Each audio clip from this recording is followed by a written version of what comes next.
Il est de ces noms qui traversent les siècles comme des chuchotements persistants dans les couloirs du temps. Des noms que l'histoire a consignés, mais que la légende a transformés. Parmi eux, un en particulier brille dans les ténèbres de l'ésotérisme, Nicolas Flamel. Officiellement, il fut un scribe, un copiste, un bourgeois pieux de la fin du Moyen-Âge parisien. Mais dans les marges de l'histoire, dans ces recoins où la raison vacille, il devient l'alchimiste ultime, gardien de la pierre philosophale, l'homme qui vainquit la mort. Aujourd'hui, nous vous invitons à franchir le seuil de cette dualité. Voici l'histoire, ou peut-être la vérité voilée, de Nicolas Flamel. Et un érudit à la plume affûtée et à l'esprit structuré né vers 1330, sans doute à Pontoise ou dans ses environs, Nicolas Flamel grandit dans une époque troublée. L'Europe est en proie aux famines, aux pestes, aux guerres et à la superstition. Mais lui se forge un destin dans le silence des livres et la précision de l'encre.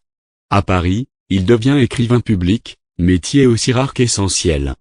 Il prête sa plume à ceux qui n'en ont pas, transcrit les volontés des vivants, les legs des mourants, les contrats des ambitieux. Il devient aussi libraire juré, un statut à la fois prestigieux et lucratif. En épousant Pernelle, veuve fortunée à l'héritage double, il associe à sa sagacité financière un patrimoine solide. Ensemble, ils acquièrent maison et échoppe, tissant leur fortune dans la pierre, l'or et la foi. Mais cette ascension tranquille n'explique pas tout. De mécène des âmes et bâtisseur d'éternité, Flamel et sa femme ne cherchent ni ostentation ni descendance. Ils investissent leurs richesses dans les œuvres pieuses, hôpitaux, chapelles, tombes, et surtout cette maison du 51 rue de Montmorency, la plus ancienne de Paris encore debout aujourd'hui, un édifice austère, gravé d'inscriptions troublantes. Dans l'église Saint-Jacques-la-Boucherie, ils financent des arcs et des autels, toujours dédiés aux morts et aux pauvres. C'est dans ce nom au silence que naît un doute. Pourquoi cet homme, sans rang noble ni charge ecclésiastique, multiplie-t-il ainsi les signes d'un salut qu'on ne peut acheter? Qu'avec une forme particulière de connaissance? 3. Le manuscrit maudit est la naissance d'un mythe un siècle après sa mort, en 1612, par un mystérieux ouvrage, le livre des figures hiéroglyphiques, signé Nicolas Flamel. Il y raconte comment, un soir, un inconnu lui aurait vendu un grimoire ancien, titré Livre d'Abraham le Juif, rédigé en alphabet crypté, avec des symboles d'un autre âge. Obsédé, Flamel aurait passé plus de 2 décennies à en percer les secrets, jusqu'à un pèlerinage à Saint-Jacques de Compostelle, où un kabbaliste convers aurait enfin levé le voile. Flamel serait alors revenu à Paris, détenant la connaissance de la transmutation du plomb en or, et de l'élixir de vie. Peu à peu, l'homme meurt, mais la rumeur naît. Certains assurent l'avoir vu vivant des décennies après sa mort. D'autres affirment qu'il ne fut jamais enterré, ou que son tombeau fut vide. Et bientôt, Nicolas Flamel devient l'alchimiste par excellence, figure centrale de l'ésotérisme occidental. 4 vérités historiques ou alchimie narrative.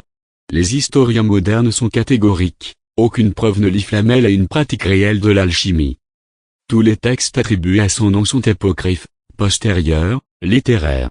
Et pourtant, les détails sont si précis, les symboles si cohérents, les coïncidences si nombreuses, que le doute persiste. Pourquoi un simple copiste aurait-il fasciné autant de générations? Pourquoi des alchimistes réputés, de Paracelse à Fulcanelli, ont-ils reconnu son nom comme l'un des leurs? Pourquoi encore aujourd'hui, le nom de Flamel figure dans les œuvres de fiction les plus modernes, Harry Potter, Assassin's Creed, le Da Vinci Code, comme s'il appartenait à un patrimoine caché de l'humanité? Conclusion, le copiste et l'éternel Nicolas Flamel nous enseigne une leçon paradoxale. Parfois, ce que l'histoire certifie est moins puissant que ce que le mythe suggère. Il fut sans doute un homme pieux, lettré, généreux, bien inscrit dans son époque. Mais il est devenu l'archétype de l'homme qui transcende les lois du monde matériel. Dans ses lignes de manuscrits, dans les pierres de ses maisons, dans les chapelles de ses dons, certains voient des codes alchimiques. D'autres n'y lisent que les œuvres d'un homme pieux. Mais la vraie question est ailleurs, et si le secret de Nicolas Flamel était justement d'avoir su créer un mystère indéchiffrable?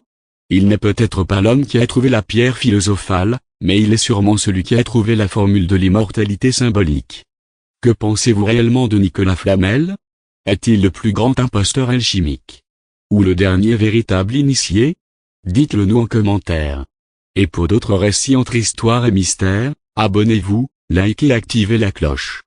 La vérité, parfois, se cache là où l'on n'ose plus regarder.